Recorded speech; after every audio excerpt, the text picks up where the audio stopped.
El proceso de colonización en América dejó un legado de pobreza y desigualdad para los indígenas aborígenes ecuatorianos. La colonización en América fue un proceso que dejó un legado cultural y económico para las sociedades americanas. Uno de esos fue el feudalismo, que en nuestro país y en América Latina se aplicó a modo de latifundio. El latifundio eran grandes extensiones de terreno repartidas en pocas manos, donde los indígenas eran explotados, llamándose la esclavitud desde el siglo XV hasta el siglo XX. Venga, pero estos no han trabajado absolutamente nada. ¿Qué es esa capacidad? Estos muchachos no están trabajando nada. Y todavía piensa que me voy a creer que está enferma. A mí no me importa, yo quería los productos para el día de hoy, a esta hora. ¿Dónde están los productos? No sabes, trabajado toda la noche. Eso no es eso. No es eso. Toda la noche están todas enfermas. Ya no pueden caminar. Eso no es mi problema. Yo quería los productos y me dan los productos. Vamos al minifundio, que al iniciar las protestas por parte de los grupos indígenas campesinos se buscó una distribución de la tierra. Esta distribución se hizo con pequeños terrenos que, a pesar de haber distribuido la tenencia de la tierra, se buscó que los indígenas aún así siguieran pagando tributos y diezmos a la iglesia y a los hacendados. Por último, tenemos a la distribución de tierras en nuestro país, un proceso que inició desde los tiempos de Gabriel García Moreno hasta los tiempos de Eloy Alfaro, donde se buscaba distribuir la tierra pero sin eliminar el concertaje.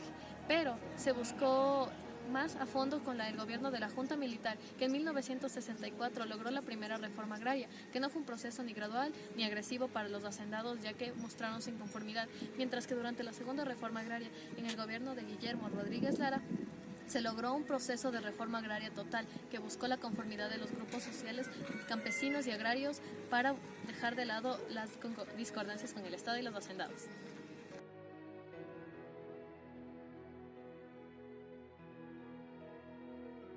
El sector campesino del Ecuador sufrió muchos problemas en la década de los años entre 1965 y 1980. Era una población que tenía muchos problemas socioculturales, es decir, que sufrían de extrema pobreza. Se puede mencionar que por cada 10.000 habitantes tenían solamente un médico. Sufrían de desempleo, incluso no tenían los servicios básicos fundamentales para poder vivir. Es decir, carecían de agua potable, alcantarillado e incluso luz eléctrica. Se menciona que muchos de estos campesinados y por la marginalidad social que tuvieron, incluso ellos se empezaron a distribuir entre clases sociales. En los años de 1980 ellos ya tenían sus minifundios, pero incluso aquí sufrían muchas precariedades, incluso no podían, sufrían de desempleo y de marginalidad. Los latifundios son un conjunto de fincas que se encuentran en grandes extensiones de tierra, tomando en cuenta que estos a su vez tienen fines agrícolas. Por otra parte, pueden tener uno o más propietarios que a su vez acuden a la mano de obra asalariada. Mientras que los minifundios son pequeñas extensiones de tierras, es decir, una finca, los cuales también tienen fines agrícolas, pero estos son para la subsistencia del hombre, debido a que sus extensiones de tierra son muy pequeñas.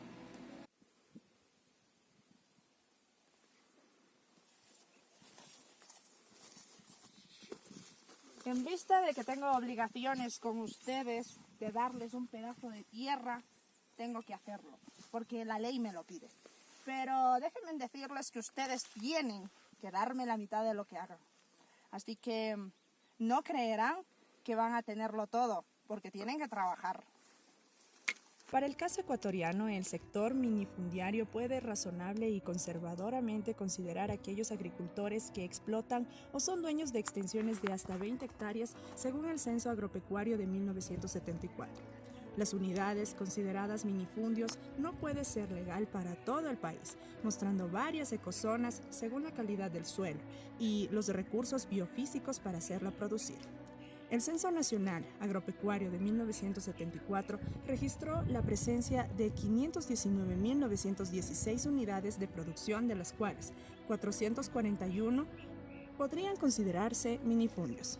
La producción de 1975 del minifundio en la producción nacional para 10 productos de consumo básico representativos en la dieta nacional y de alta ponderación en el índice de precios al consumidor fue como mínimo el 41% de la producción, destacando el alto porcentaje del maíz, habas, cebadas y arroz.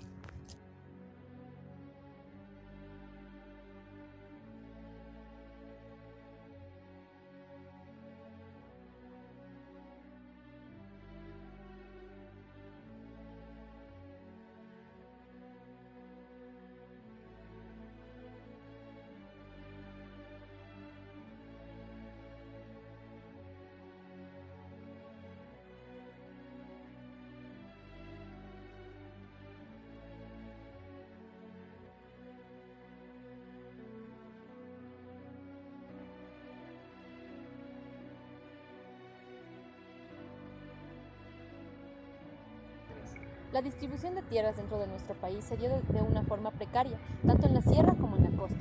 En aquel entonces, las haciendas constituían el contexto en el que se desarrollaba un trabajo totalmente precario desde inicios de la República. A mediados de los años 60 se puede evidenciar que las haciendas constituían vastos proporciones de terreno en las que se podían dividir a ciertos campesinos para la mano de obra, que era una mano de obra también muy precaria. En algunos casos, los propietarios no solo daban esta mano de obra a ciertos campesinos, ellos también podían dar a otras personas para que les ayudasen, puede ser a sus amigos o a su familia. Los guasipungos como tal constituían la principal fuente de mano de obra de las haciendas, y esta mano de obra era trabajada por estos campesinos y recibían tenían que pagar un estipendio que por lo general era un precio muy elevado. Ellos vivían con lo justo. Cuando se da la reforma agraria en 1964, todo esto desaparece. Principalmente los guasipungos empiezan a desaparecer y luego los minifundios siguen existiendo, pero estos ya tenían una complejidad mucho más grande.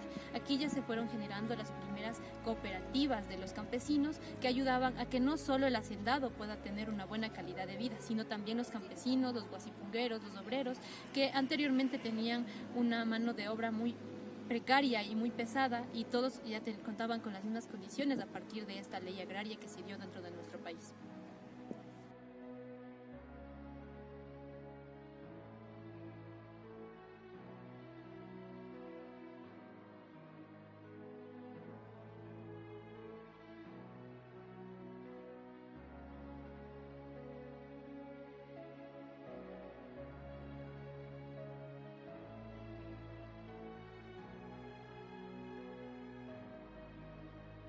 Con la promulgación de la Ley de Tierras Baldías y Colonización en 1954, el Estado pudo dar sentencias de títulos y legalizar la posesión de la tierra de los explotadores. Pero era muy complicado para los campesinos acceder a esta posesión, ya que ellos prácticamente no tenían el dinero para pagar a un abogado y para que éste pueda hacer el trámite de posesión de las tierras para que estos sean dueños, motivo por el cual solo los explotadores eran los dueños y poseedores de las tierras, mientras que los campesinos nativos de la sierra y de la costa y del oriente solamente vivían a costas o a expensas de estos explotadores.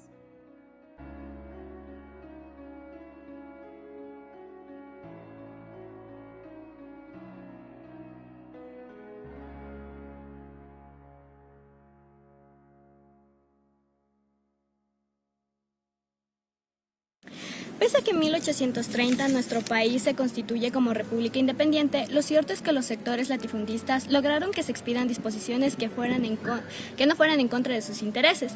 Esto es logrando que prácticamente se garantizara la usurpación de las tierras comunales y fiscales. Sin embargo, a inicios de los años 60, dentro del territorio ecuatoriano se empiezan a vivir algunos procesos como son lo que es el ascenso del movimiento campesino e indígena, así como también intentos de modernización, que lo que lograron fue que el Estado como tal se planteara la idea de la necesidad de una ley que permita la reestructuración de la repartición de tierras dentro del país para frenar estos impulsos y de alguna u otra forma garantizar los derechos de los campesinos e indígenas. Pese a que la reforma agraria de 1964 no reflejaba las aspiraciones de los campesinos, lo cierto es que como base recogían todas las ideas de la reforma agraria de 1961 de Uruguay, ideas que a su vez eran las mismas que promulgaban el Programa de Alianza para el Progreso. Y una vez aplicada a nuestro país, tuvo efectos como la dinamización de las exigencias de la lucha por las tierras, la aplicación de principios cooperativos, el desarrollo de actividades grupales de producción, servicio y agroindustria, entre otros.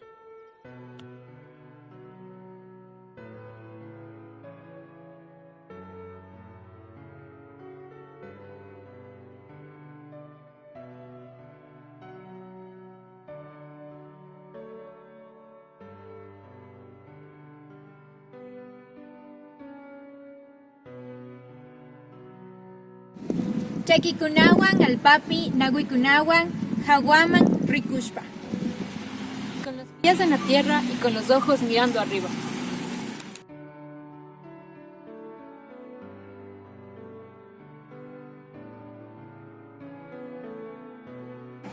La tierra No nos pertenece. nosotros Pertenecemos a la tierra.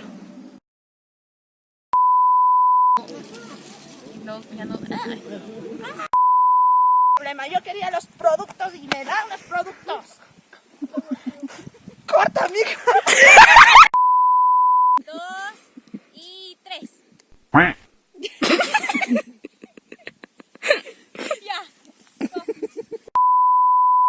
Rápido, rápido, rápido.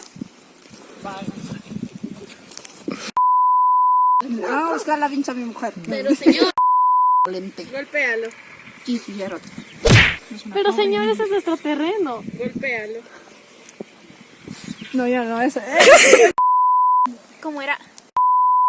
Taita. Ya, 1, 2, 3.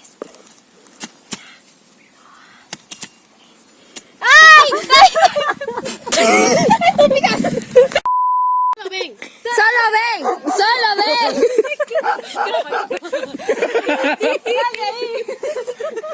Amiguita, ven, toma un pan. ¡Toma un pan! ¡Bri, solo ven! ¡Despacito! ¡Bri! Ya, ven, ya. ¡Bri, ven acá!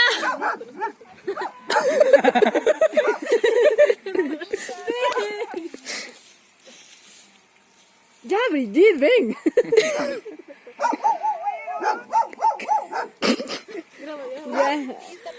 Es la mejor escena, Dios. Doctor, venimos hasta acá solo por usted.